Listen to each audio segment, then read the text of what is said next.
कैसे हैं दोस्तों आप। हम इंस्पेक्टर इनलैंड रेवेन्यू की प्रिपरेशन कर रहे हैं। इस तसलसल में आज हमारा 25वां लेक्चर है। इस लेक्चर में हम डिस्कस करेंगे section 21 deduction not allowed income tax ordinance 2001। यानी इस सेक्शन में हमें ये बताया जा रहा है कि अगर आप बिजनेस इनकम हासिल करने के लिए कोई एक्सपेंस करते हैं, लेकिन वो एक्सपेंस अगर इस कैटेगरी में आते हैं, दर्जा झेल कैटेगरी में आते हैं, अगर ये खर्चे आप करते हैं, इनको आप बतौर deduction under the head income from business आप क्या कर सकते हैं, डिडक्शन क्लेम नहीं कर सकते। याद रखें, यहाँ पे कह रहा है एक्सेप्ट, कह रहा है कि अगर इसी लॉ में अगर इन्हीं में से अगर किसी एक पर अगर डिडक्शन लॉ ने कह दिया है, अलाउ की है किसी और सेक्शन में, तो वो ठीक है, चलो वो मान लेते हैं। लेकिन आम तौर पर इन पे आप डिडक्शन क्लेम नहीं कर सकते। सबसे पहले है any cess rate or tax paid or payable. Cess rate or tax paid or payable कहते हैं। सेस कहते हैं उस टैक्स को, उस लेवेबल अमाउंट को जो गवर्नमेंट यानी in addition to income tax किसी इनकम पर लगाता है। वो पाकिस्तान की किसी गवर्नमेंट ने लगाया हो, फॉरेन गवर्नमेंट की किसी इनकम से आपने बिजनेस इनकम पे लगाया हो, इसको कहते हैं सेस। ये क्यों लगाए जाते हैं? ये सेस इसलिए लगाए जाते हैं जब गवर्नमेंट किसी मुल्क, कोई स्टेट किसी ख़ास बहरान से गुजर रहा हो, तो वो उस बहरान से निमटने के लिए इजाफी टैक्स लगाता है। इसको सेस कहते हैं। फॉर इंस्टेंस पाकिस्तान इस वक्त पानी के बहरान का शिकार है। कुछ 10-15 सालों हमारे यहाँ पानी की शदीद किल्लत होगी, शदीद बहरान होगा। इस बहरान से निकलने के लिए पाकिस्तान यानी डैम बनाने के लिए सोच रहा है। अभी इन डैम बनाने के लिए कोई इजाफी टैक्सेस लगाता है in addition to income tax, तो फिर इसको कहते हैं सेस। कहते हैं अगर आपने सेस पे किया बाय यानी order of the federal government, तो फिर ये सेस को आप डिडक्शन इस पे क्लेम नहीं कर सकते। यार मैंने सेस दिए। Any amount of tax deducted under division 3 part 5 of chapter 10 from any amount derive by the person. अगर किसी शख्स ने क्या किया, कोई यानी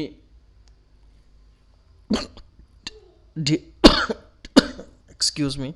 tax on source deduction, tax deducted on source की कोई एडवांस टैक्स उससे लिया गया है, तो ये एडवांस टैक्स जो है, ये टैक्स एट सोर्स जो है, इस पे एक बंदा डिडक्शन क्लेम नहीं कर सकता। इसके साथ कह रहा है कि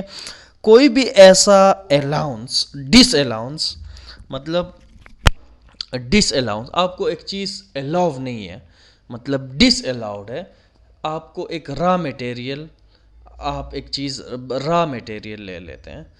परचेज़ करते हैं, रॉ में खाम माल ले लेते हैं, अभी उससे आप मैन्युफैक्चर, उससे गुड्स आप बना रहे हैं। कह रहे हैं कि अगर आपको अलाउ है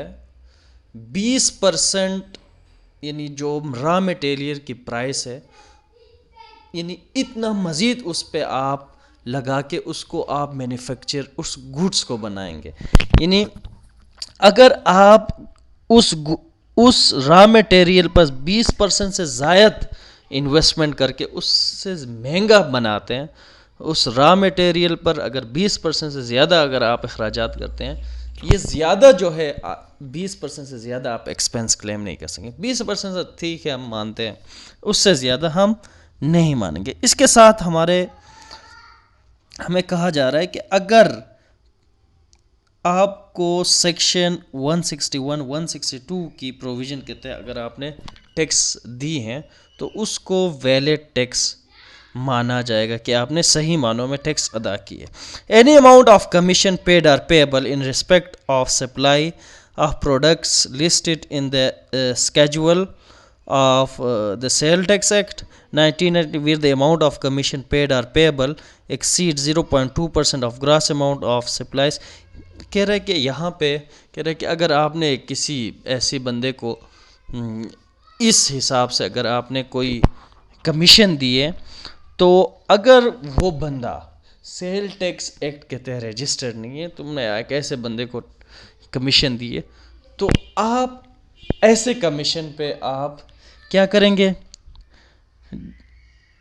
डिडक्शन क्लेम नहीं कर सकते हैं। आप पहले कंफर्म कर लें कि यार ये जो बंदा है रजिस्टर है सेल टैक्स एक्ट के तहत, अगर नहीं है तो फिर आप उस बंदे को यानी कमीशन ना दें, क्योंकि जो बंदा रजिस्टर ना हो सेल टैक्स एक्ट के तहत वो उससे टैक्स वसूल नहीं किया जाता। इन चीज़ों को मद्देनज़र रखकर जो हैं ये लॉ बनाई गई हैं। Any entertainment expenditure in excess of limits in violation of such condition, अगर आपको आपकी किसी आपका कंपनी है, आपकी बिजनेस है, आप अपनी एम्प्लॉय को कोई एक्सपेंड यानी इंटरटेनमेंट आप अलाउंस दे रहे हैं, तो लॉ कह रहा है कि आप एक बंदे को इतना अलाउंसेस दे सकते हैं जितना आपको इनकम टैक्स रूल के तहत प्रोवाइड है, 10%, 20%, 5%, जितना भी लॉ प्रोवाइड करता है। अगर आप उससे ज़्यादा करते हैं तो जो ज़्यादा अमाउंट है लॉ से जो बियॉन्ड जाता है, रूल जो प्रोवाइड करता है उससे बाहर जाता है, उस बाहर जाने वाले अमाउंट पर आप एक्सपेंडिचर क्लेम नहीं कर सकते हैं, एक्सपेंस क्लेम नहीं कर सकते हैं। इसके साथ any contribution made by a person to any provident fund, approve pension fund, यानी अगर कोई शख्स एक ऐसी फंड पे, वो प्रोविडेंट फंड है, वो बेनॉल फंड है या कोई दूसरा फंड है, पेंशन फंड है, लेकिन वो फेडरल बोर्ड ऑफ रेवेन्यू ने उसको अप्रूव नहीं किया है, आप ऐसे फंड में अगर आप क्या करते हैं, कंट्रीब्यूशन करते हैं, तो वो भी क्या है, वो क्या है, वो भी आप एक्सपेंस क्लेम नहीं कर सकते हैं। Any contribution made by a person to any provident or other fund establish for the benefit of employ of a person unless the person has been effective arrangement to secure that tax is deducted under section 149 from any payment made by the fund in respect of which the recipient is chargeable to tax under the head salary. कह रहे हैं कि अगर आप कोई ऐसा fund पे contribution कर रहे हैं लेकिन आपने ये इंश्योर नहीं किया कि यार यहाँ पे प्रॉपरली जो फंडिंग हो रही है, जो लोगों को पैसे तकसीम हो रहे हैं, यहाँ टैक्स सही तौर पर कलेक्ट हो रहा है कि नहीं हो रहा है। अगर आपने ये इन चीज़ों को मद्देनज़र ना रख के अगर आपने कोई ऐसी फ़ंड में कंट्रीब्यूशन की है, बाद में वहाँ से रिसीव होने वाले लोगों को जो सैलरियाँ मिल रही हैं वहाँ से प्रॉपरली टैक्स डिडक्ट नहीं हो रहा, तो फिर आप इसमें भी एक्सपेंसेस या डिडक्शन क्लेम नहीं कर सकते। एनी फ़ाइन और पेनल्टी, अगर आपने कोई लॉ के ब्रीच की है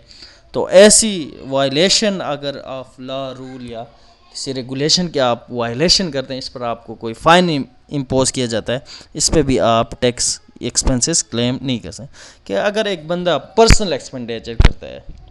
या अपनी बेटे की शादी करता है या अपने घर के अखराजात ले आता है, तो इस पे भी आप एक्सपेंसेस क्लेम नहीं कर सकते। Any amount carried to a reserve fund और कैपिटलाइज्ड इन एनी वे, अगर आप रिज़र्व करते हैं यानी उस बिजनेस अमाउंट में से, तो रिज़र्व अमाउंट जो है एक्सपेंसेस आप इस पर भी क्लेम नहीं कर सकते। Any profit on debt, brokerage, commission, salary or other remuneration paid by association of person to a member, अगर कोई member of association of person का बिजनेस है, उनमें से अगर एक मेंबर को आप कोई भी कमीशन देते हैं, सैलरी देते हैं या जो भी अमाउंट देते हैं, ये भी क्या है, इस पे भी आप एक्सपेंस क्लेम नहीं कर सकते। यहाँ पे फर्दर कहा जा रहा है कि अगर आप कोई एक्सपेंडिचर कर रहे हैं, कोई ट्रांजैक्शन करते हैं जिसमें आपकी जो